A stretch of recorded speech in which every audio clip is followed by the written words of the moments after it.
Good evening. I have a fun story tonight, one that I've enjoyed reading. It's called Owl Moon, and it's by Jane Yolen and illustrated by John Schoenherr. And what's cool about this, I don't know if you knew this, but inside books, quite often, authors or illustrators will dedicate the book to someone, and it's for my husband, David, who took all of our children owling. So, Mrs. Yolen, the author of the story, got the idea for the book from something her husband did with their children. All right, let's get started. It was late one winter night, long past bedtime, when Pa and I went owling.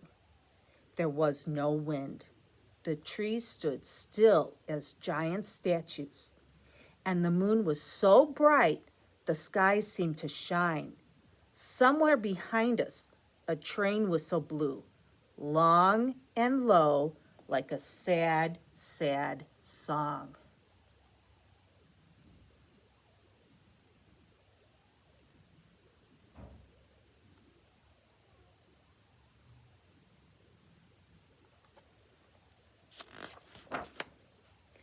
I could hear it through the woolen cap Pa had pulled down over my ears.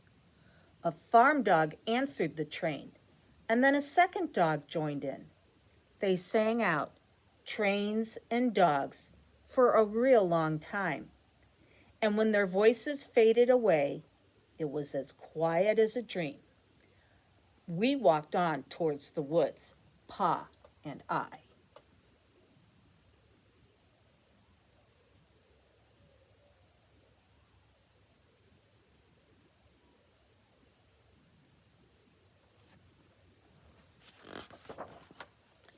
Our feet crunched over the crisp new snow, and little gray footprints followed us. Pa made a long shadow, but mine was short and round. I had to run after him every now and then to keep up, and my short, round shadow bumped after me. But I never called out. If you go owling, you have to be quiet. That's what Pa says. And I had been waiting to go owling with Pa for a long, long time.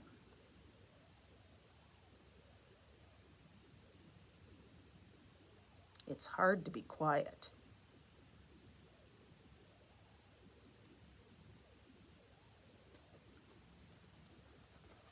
But you do what you have to if you want to go owling. We watched the line of pine trees, black and pointy, against the sky, and Pa held up his hand. I stopped right where I was and waited. He looked up as if searching the stars, as if reading a map up there.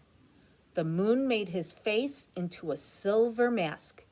Then he called, hoo, hoo, hoo, hoo, hoo, hoo. The sound of a great horned owl. Hoo, hoo, hoo, hoo, hoo, hoo.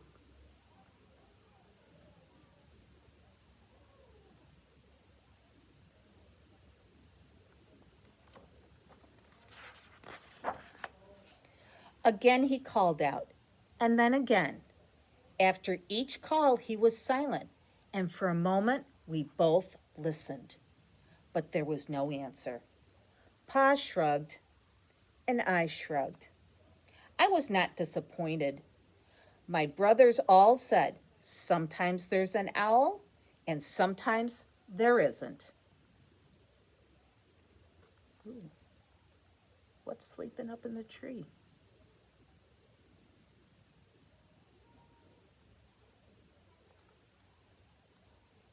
Looks like a raccoon. We walked on.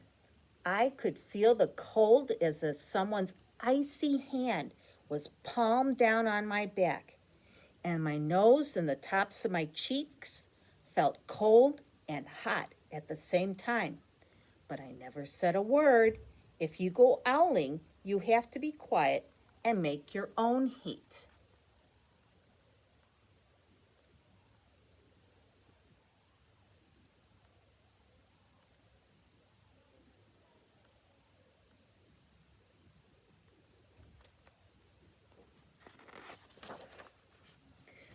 We went into the woods. The shadows were the blackest things I had ever seen. They stained the white snow. My mouth felt furry, for the scarf over it was wet and warm. I didn't ask what kinds of things hide behind black trees in the middle of the night. When you go owling, you have to be brave.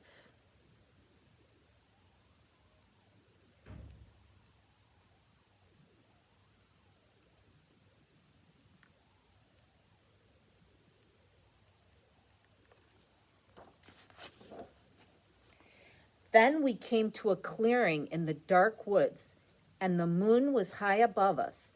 It seemed to fit exactly over the center of the clearing, and the snow below it was whiter than the milk in a cereal bowl.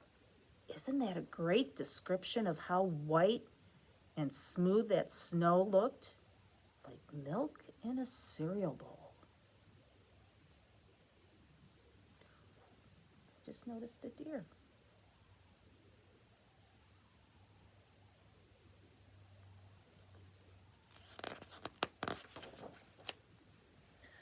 I sighed, and Pa held up his hand at the sound.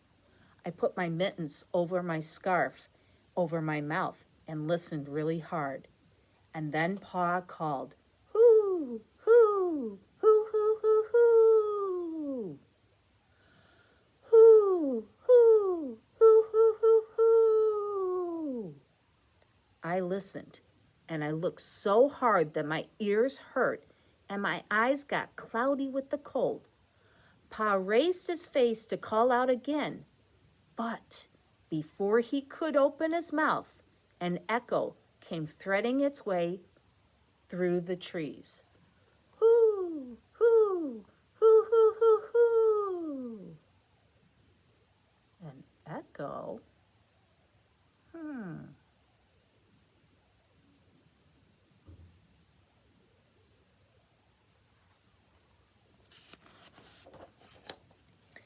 Pa almost smiled.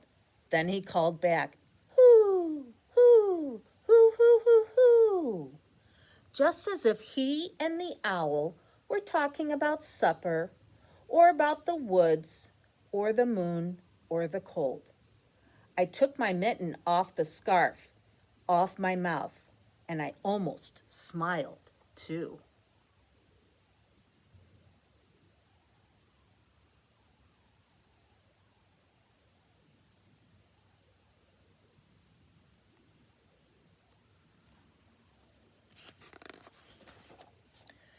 The owl's call came closer from high up in the trees on the edge of the meadow. Nothing in the meadow moved. All of a sudden, an owl shape, part of a tree, lifted off and flew right over us. We watched silently with heat in our mouths, the heat of all those words we had not spoken. The shadow hooted again. Do you see the owl? I see the owl.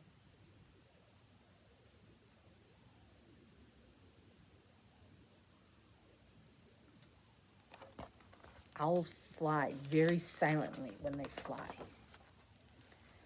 Pa turned on his big flashlight and caught the owl just as it was landing on a branch.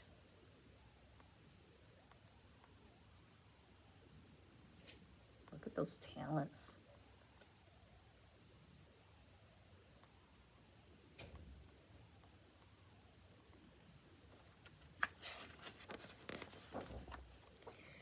Then the owl pumped its great wings and lifted off the branch like a shadow without a sound. It flew back into the forest. "Time to go home," Pa said to me. I knew then I could talk. I could even laugh out loud. But I was a shadow as we walked home.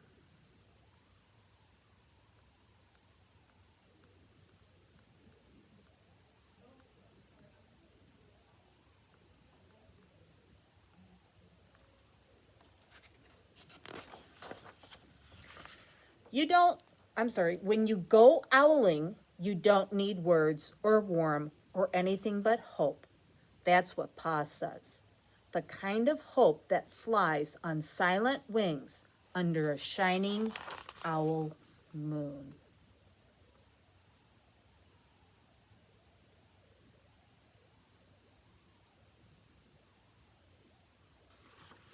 Her kids are lucky they got to go owling with their dad.